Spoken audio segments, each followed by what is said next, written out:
Graça e paz, meus irmãos. Abramos a palavra do Senhor em Romanos, carta de Paulo aos Romanos, capítulo 12. Continuaremos aí a exposição da palavra de Deus. Romanos, capítulo 12, versículo 9.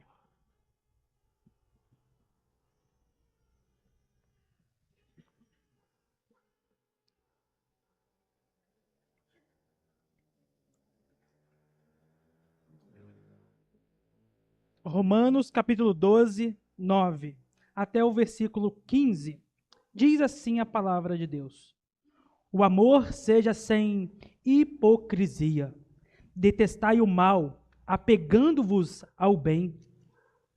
Amai-vos cordialmente uns aos outros, com amor fraternal, preferindo-vos em honra uns aos outros. No zelo, não sejais remissos, sedes fervorosos de espírito, servindo ao Senhor. Regozijai-vos na esperança, sede pacientes na tribulação, na oração, perseverantes. Compartilhai as necessidades dos santos, praticai a hospitalidade. Abençoai os que vos perseguem, e abençoai, e não amaldiçoeis. Alegrai-vos com os que se alegram, e chorai com os que choram. Vamos orar mais uma vez, meus irmãos. Grandioso e eterno Deus, até aqui foi lido a sua palavra, uma porção do seu evangelho. Que o Senhor nos conduza esta noite a uma correta compreensão do seu evangelho. Que sejamos confrontados pelo seu evangelho, pela sua palavra. Ó Deus, obrigado por esse tempo. Em nome de Jesus que nós oramos. Amém. Irmãos, há um grande ator de novelas no Brasil que ele, no auge da sua carreira, ele conseguia cativar todas as nossas atenções, tanto na novela quanto nos teatros. Ele era bom em fazer aquilo. Ele era bom em demonstrar o sentimento que deveria ser passado. Quando era para chorar, ele chorava muito bem. Mas quando era uma cena alegre, uma cena de emoção, ele também conseguia interpretar muito bem. Ele era um grande ator. Mas na sua vida, ele não era um bom amigo, ele não era um bom irmão, ele não era um bom marido. Esse ator perdeu a sua vida em depressão. Aquele que conseguia mostrar tantos sentimentos, em casa ele tinha apenas um sentimento, a tristeza. Mas, no texto de hoje, o apóstolo Paulo fala algo sobre amar. Amar sem hipocrisia. Amar sem estar atuando. Amar verdadeiramente. Nós não devemos amar quem está do nosso lado somente por ser à vontade de todos, ou para ser politicamente correto. Nós devemos amar de todo o nosso coração. E isso que esse texto vai nos ensinar nesta noite. O tema da minha mensagem é: ame verdadeiramente em todo o tempo. Ame verdadeiramente em todo o tempo. E Paulo começa com: o amor seja sem hipocrisia. Devemos manifestar o verdadeiro amor. Devemos viver esse verdadeiro amor. Deve ser sincero, deve ser autêntico. É tão ruim quando a gente olha para quem está do nosso lado, que diz que nos ama, mas as suas práticas, a sua vida não demonstram isso. E a gente diz rapidamente: ele é um hipócrita. Ele fala que ama, mas na verdade ele não ama. Então nós devemos amar sinceramente, sem falsidade, sem hipocrisia. E a hipocrisia aqui é exatamente de atuar, de ser um teatro. Paulo está dizendo que nós não podemos amar de forma fingida. Devemos amar verdadeiramente ao nosso próximo. Devemos amar verdadeiramente aos nossos filhos. Devemos amar verdadeiramente a todos aqueles que estão ao nosso redor. Não podemos viver com um amor que não é verdadeiro. Veja que Judas, disse que amava Jesus. Disse, salve, Rabi. Depois da fala de Judas, ele puxou a Jesus, beijou-o no rosto e logo em seguida o traiu. Era um amor fingido, era um amor hipócrita, e nós não devemos amar dessa forma. Devemos amar sinceramente. A igreja não pode se transformar em um palco. Afinal, o amor não é um teatro.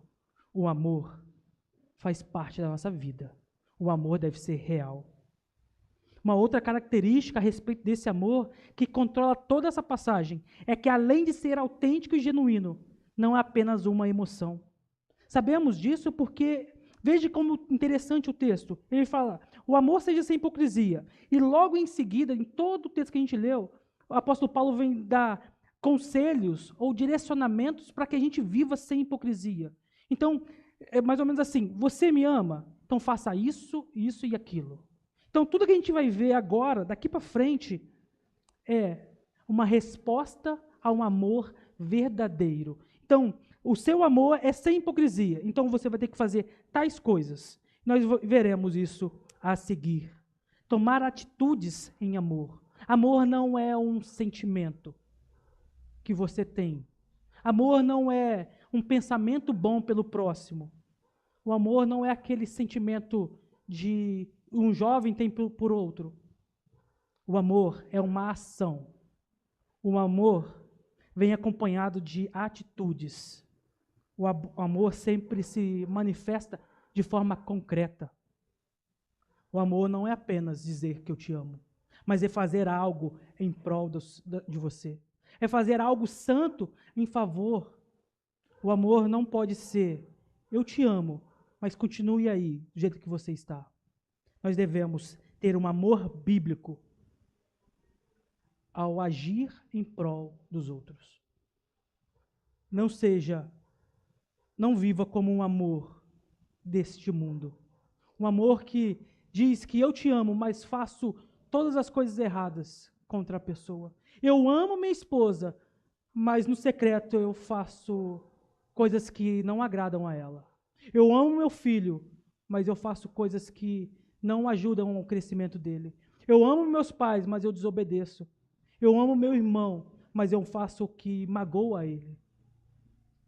As suas ações práticas devem ser ações de amor verdadeiro. E a primeira coisa é, detestai o mal, apegando-vos ao bem.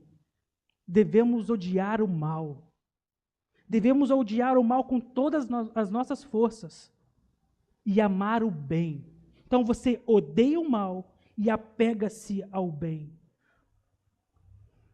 Na medida em que buscamos fazer isso, crescer na graça de Jesus, crescer no conhecimento, compreender mais a palavra de Deus, cada vez mais o nosso coração será inclinado a se afastar do mal, a se afastar daquilo que não glorifica a Deus, porque nós amamos o bem supremo, e nos afastamos cada vez mais do mal.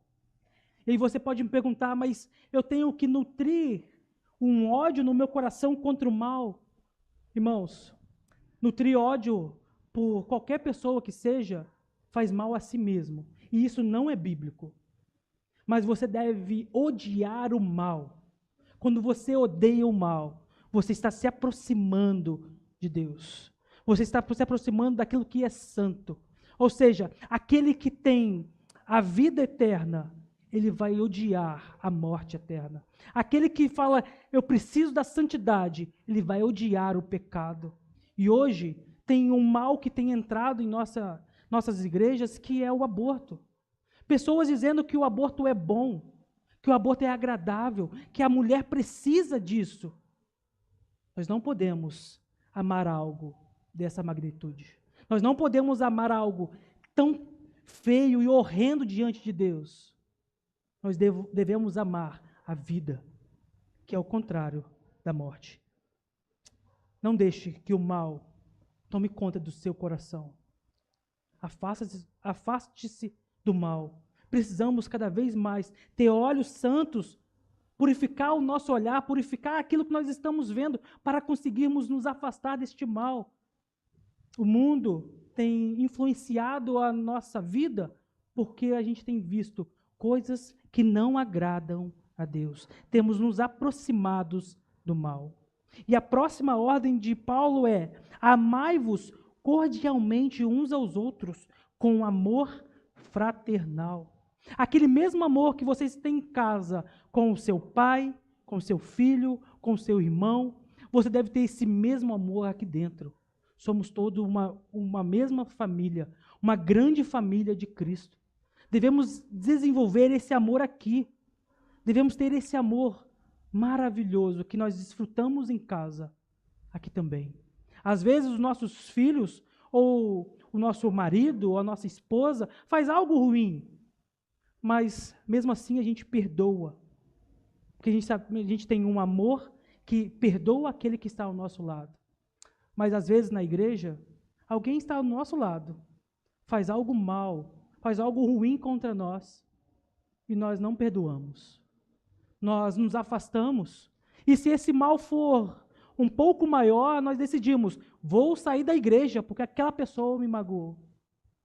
A gente precisa aprender a perdoar uns aos outros, a amar cordialmente uns aos outros, preferindo-vos em honra uns aos outros. Então eu amo tanto meu irmão, que eu dou honra ao invés de querer receber honra.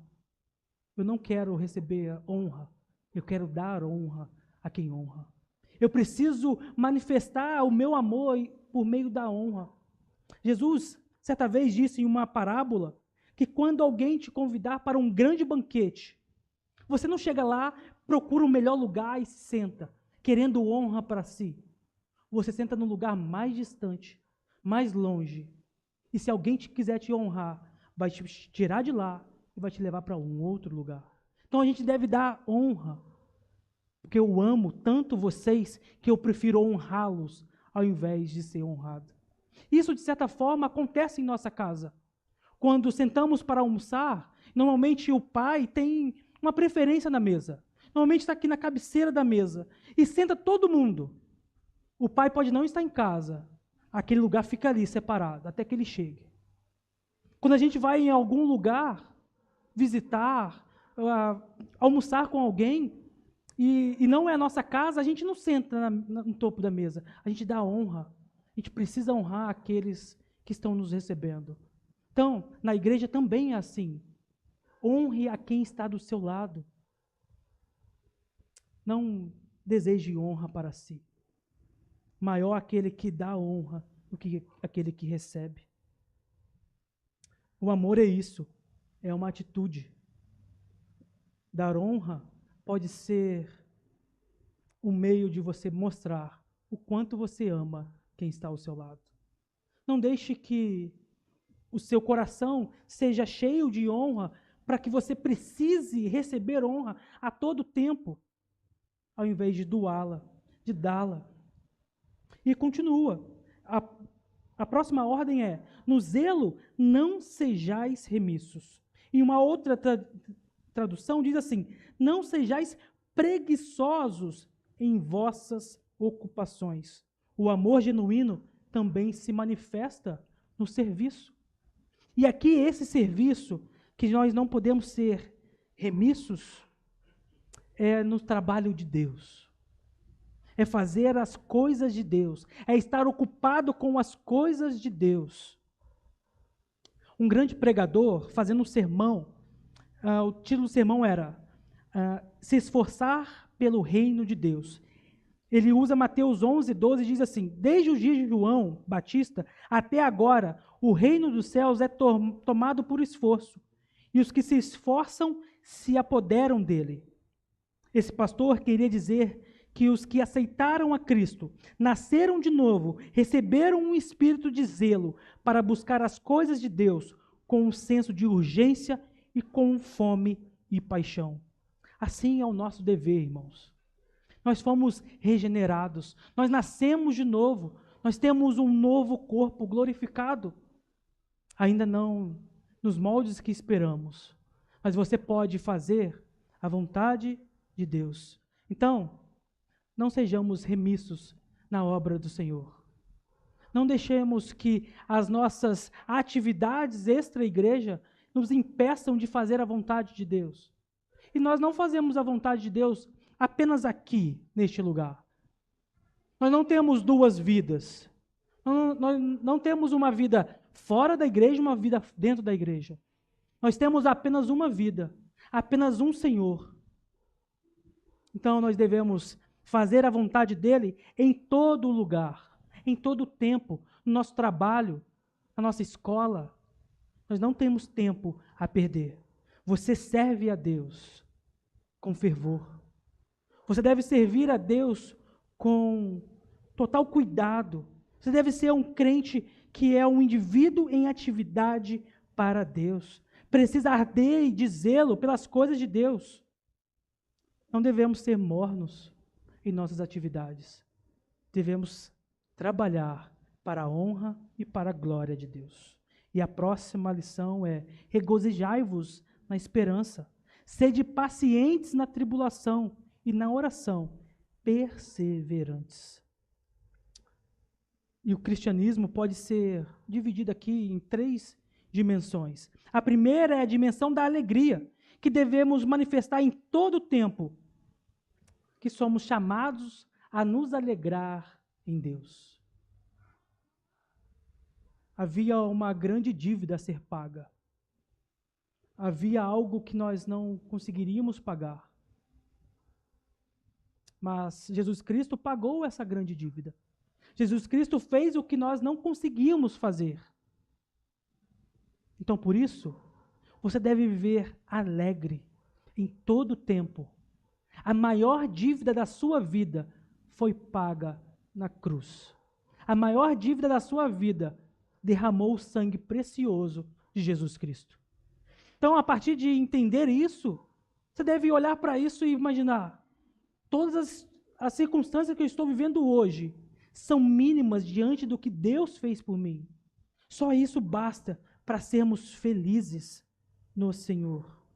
O apóstolo Paulo, em Coríntios, mostra algo maravilhoso, dizendo que agora permanecem a fé, a esperança e o amor. Estes 3, porém, o maior destes é o amor. O crente vai enfrentar dificuldades. Haverá tempo de problemas, haverá tempo de morte, de choro, de regozijo, haverá tempo que nós, nem com todo o dinheiro do mundo, conseguiremos resolver. Esse tempo chegará na vida de cada um de nós. Esse tempo chegou na vida de um grande comunicador. Muito dinheiro, mas a morte vem para todos. Enfrentar a morte às vezes é doloroso, mas para nós é algo até maravilhoso, porque nós sabemos que nós não morreremos, viveremos eternamente. Mas quando um de nós, que está ao nosso lado, se vai, nosso coração dói, nós sentimos a sua falta, nós não queremos aceitar. Mas até nesses momentos, a alegria está presente em nosso coração. Nós somos chamados a ser alegres em todo o tempo. Aquilo que Cristo fez, a esperança que Ele nos dá, nos mantém confiantes e alegres. O conceito bíblico de esperança difere da noção comum que nós temos. Às vezes nós esperamos que vamos ganhar algo, vamos conquistar alguma coisa, esperamos tantas coisas, mas essas coisas não se realizam. Mas a esperança bíblica, ela é certeza. É a certeza que vai acontecer. Nada pode mudar isso. Nada pode alterar este destino. O Senhor dos Senhores voltará para nos buscar. É nisso que nós devemos ter a nossa esperança. Nada que passa na sua vida vai alterar esse destino. Você não precisa contar com a sorte, não precisa contar com a política, não precisa contar com nada disso. A palavra de Deus se cumprirá em nossa vida. Aquilo que Ele prometeu, Ele vai cumprir até o final. Não importa quanto no momento presente a nossa situação esteja dolorosa, mas o Senhor, através do sofrimento, através da dor, através das angústias, transforma o nosso coração, transforma a nossa vida, para que nós sejamos aperfeiçoados à imagem de Cristo Jesus. Então, o sofrimento nunca é em vão. Nós precisamos do sofrimento. Nós precisamos passar por momentos difíceis para compreender que sem Deus nós não conseguimos superar nada. Sem Deus nós não conseguimos dar mais um passo. Sem Deus nada é possível. A tribulação é necessária para moldar o nosso coração a confiar cada dia mais no nosso Senhor. E a nossa segunda dimensão é a paciência. Jó passou por muitas dificuldades. Jó, que era um homem reto e íntegro, teve a sua vida mexida, perdeu tudo, sofreu muito e disse: embora ele me mate, ainda assim esperarei nele. Jó tinha o contentamento do Salvador dentro de si. O seu coração era cheio da alegria do Senhor. Embora ele perdesse todas as coisas, ainda assim ele esperaria nele. Esse é o tipo de paciência que nos conduz à perseverança. É a habilidade de resistir em meio às dificuldades. Irmãos, as dificuldades vêm para todos. E nós precisamos aprender com essa dificuldade. Um professor no seminário sempre dizia que quando a gente passa por uma dificuldade e não cresce, não aprende com ela, a gente está fadado a passar por essa dificuldade de novo, e de novo, e de novo. O Senhor nos ama e aí Ele faz com que a gente passe por algumas dificuldades para nós aprendermos, para nós fugirmos do mal. Então, não sei a dificuldade que você passa hoje. Aprenda com ela, para que você consiga sair dela mais cheio de Deus. Creia e cresça durante as suas tribulações. A vida cristã é uma vida de oração, mas não umas orações feitas num domingo. Uma vida de oração constante. Uma vida de relacionamento com o Senhor. O Senhor sabe de todas as coisas, mas Ele deseja que nós nos relacionemos com Ele. Ele decidiu assim. Ele quer que nós sejamos transformados pela oração. Para Deus, a oração não faz diferença. E rapidamente eu quero tentar explicar isso. A oração é necessária para nós. Nós é que precisamos de um relacionamento com Deus. Deus é satisfeito em si mesmo, mas nós não.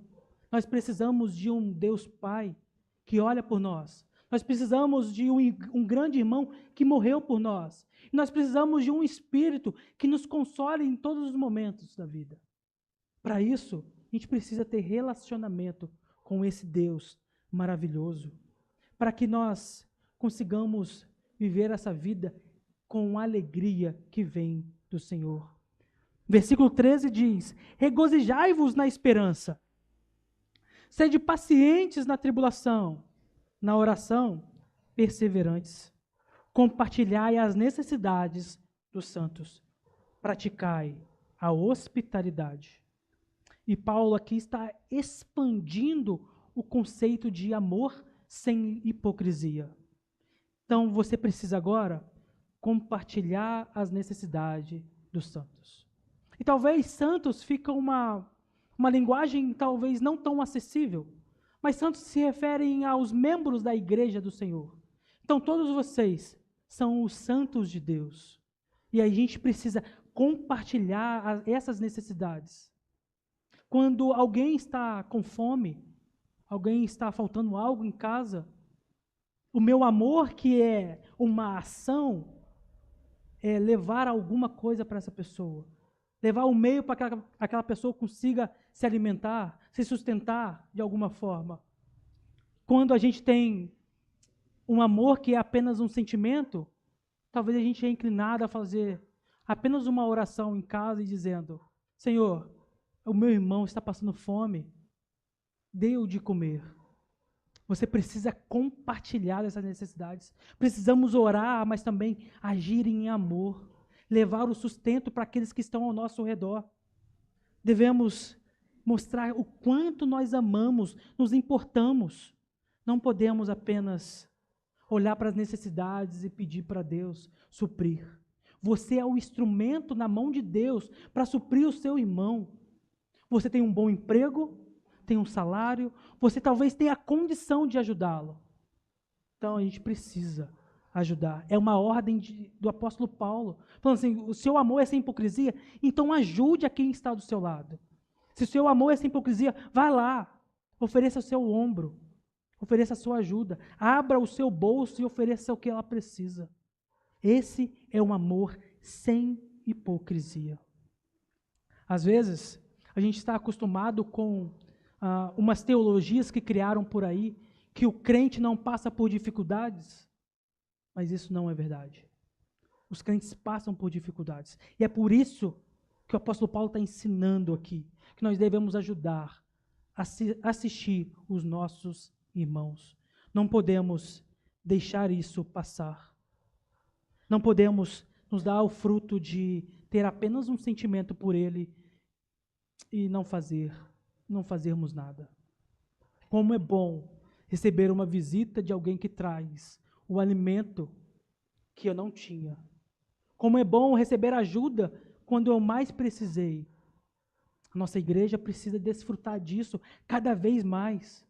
Nos doar uns para com os outros. Nós não podemos ter um amor de hipocrisia. Neste mundo que é governado pelo desejo ardente de obter alguma coisa, o cristão é inclinado a doar ao invés de receber. Aquilo que guardamos, nós perdemos, mas aquilo que nós doamos, isso é o que temos. A verdadeira riqueza é aquela que nós distribuímos. Melhor dar do que receber. Doe para quem está do seu lado. Mais bem-aventurado é dar do que receber. A alma generosa prosperará quando você semeia com abundância, com fartura, ceifará. E ainda continua dizendo: praticai a hospitalidade.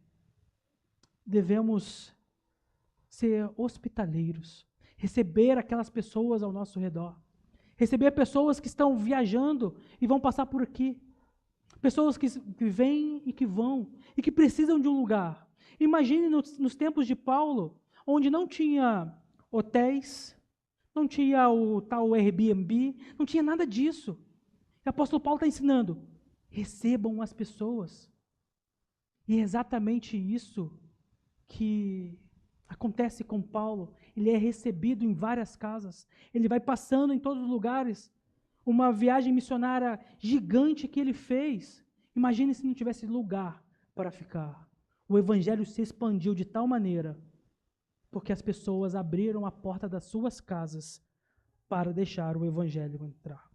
A Bíblia fala de Priscila e Áquila, que abriram a sua casa para receber as pessoas. A sua casa era uma igreja. Talvez a nossa casa hoje pode ser um centro de evangelização neste bairro. Nossa casa pode ser um centro de acolhimento nesse bairro, de aconselhamento. Nós precisamos ser hospitaleiros. E para o nosso último ponto: abençoai os que vos perseguem, e abençoai, não amaldiçoeis. O apóstolo Paulo foi perseguido, foi chacoalhado, apanhou, chegou à morte. Ele sofreu grandes perseguições, mas ele não amaldiçoava aqueles que o perseguiam. Outro nome que nós podemos lembrar é Estevão. Estevão começa a pregar o evangelho, aquelas pessoas se sentem confrontadas e vem logo o julgamento aos pés de Paulo. Estevão é apedrejado até a morte. Ele diz assim: Pai, eles não sabem o que fazem. Estevão estava pronto para morrer pelo Evangelho. E mesmo assim, ele não amaldiçoou a ninguém. Nós somos abençoadores. Nós não amaldiçoamos ninguém. O cristão deve tomar a sua vida, tornar a vida das pessoas mais suave com as suas palavras. O cristão é um encorajador. Suas palavras aliviam o fardo, são remédios nas feridas. Jesus não respondeu o ultraje com ultraje.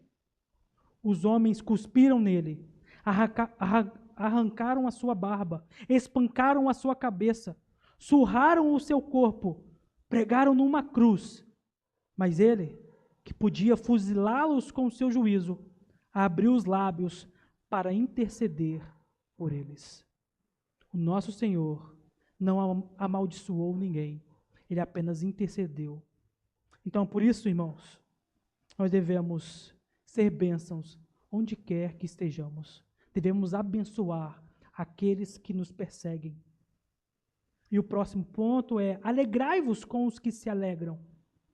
E isso é interessantíssimo, porque normalmente, quando alguém está muito alegre, se o nosso coração não estiver completo em Deus, nós temos a inclinação de invejar, de desejar aquilo. Então a gente não consegue se alegrar verdadeiramente. Irmãos, se você sofre com isso, de alguém comprou um carro, alguém que vai casar, ou alguém que vai ter um filho, ou alguma coisa maravilhosa está acontecendo, e você olha com aquilo e tem no seu coração um desejo, uma inveja, ore ao Senhor para que Ele tire isso do seu coração. Peça perdão por isso. Você deve se alegrar com quem se alegra. Deve estar feliz porque o meu irmão do meu lado está bem, conquistou algo para a sua vida. Nós devemos desfrutar desses motivos de alegria. Quando um se alegra, o outro se alegra junto, a alegria aumenta e vai aumentando. Nós temos a oportunidade daquela alegria ser contagiante. Todos nós devemos nos alegrar com Ele, alegrar com a vitória dEle. Mas o nosso coração não pode estar cheio de inveja, de amargura. E também nós devemos chorar com os que choram. Devemos nos oferecer para chorar. Há muitos motivos para nos alegrarmos, mas também há motivos para chorarmos. Marta e Maria estavam chorando com a morte do seu irmão. Jesus chega até ela e a única vez que Jesus chorou foi diante de duas irmãs que choravam. Jesus ofereceu o seu ombro. Às vezes há circunstâncias que nós não podemos fazer nada. Nós não conseguimos resolver aqueles problemas, mas nós podemos oferecer os nossos ombros, podemos oferecer os nossos olhos para chorar juntos, para sofrer juntos, sentir a dor juntos. Então você se alegra com quem se alegra e chora com quem chora. Esse é o seu chamado. Às vezes a gente consegue chorar com as pessoas, porque é um momento difícil. Mas quando é para se alegrar, nós não conseguimos, porque o nosso coração ainda está cheio de inveja. O amor não se mantém longe nem das alegrias, nem das tristezas. O amor está sempre presente. Nós devemos sempre estar prontos para amar verdadeiramente. O amor verdadeiro e sincero que Paulo nos exorta a praticar encontra a sua expressão máxima em Jesus Cristo. Cristo é o modelo perfeito de amor genuíno, sem hipocrisia. Ele não apenas nos ensinou sobre o amor, mas viveu e demonstrou isso através de suas ações. Romanos 5,8 diz: Deus prova o seu próprio amor para conosco, pelo fato de ter Cristo morrido por nós, sendo nós ainda pecadores. Deus provou o seu amor por nós, enviando o seu Filho. O amor de Cristo foi sacrificial. Ele se entregou. É um amor puro, sempre voltado para o nosso bem. Esse é o amor de Jesus Cristo. É um amor sem reservas.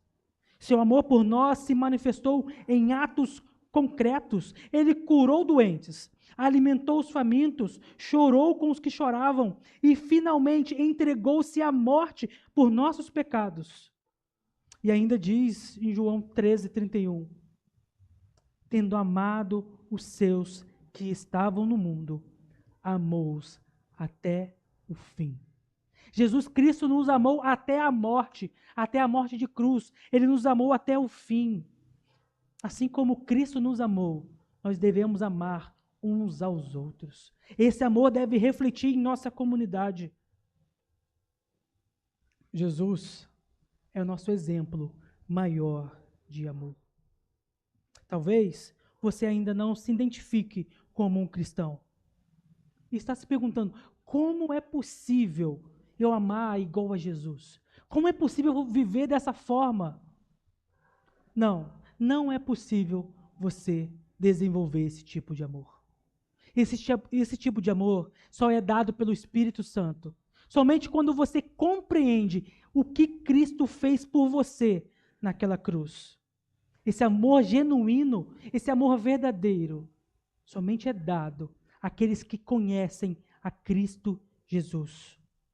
Somente assim a gente consegue usufruir desse amor e disponibilizar esse amor para quem está ao nosso redor.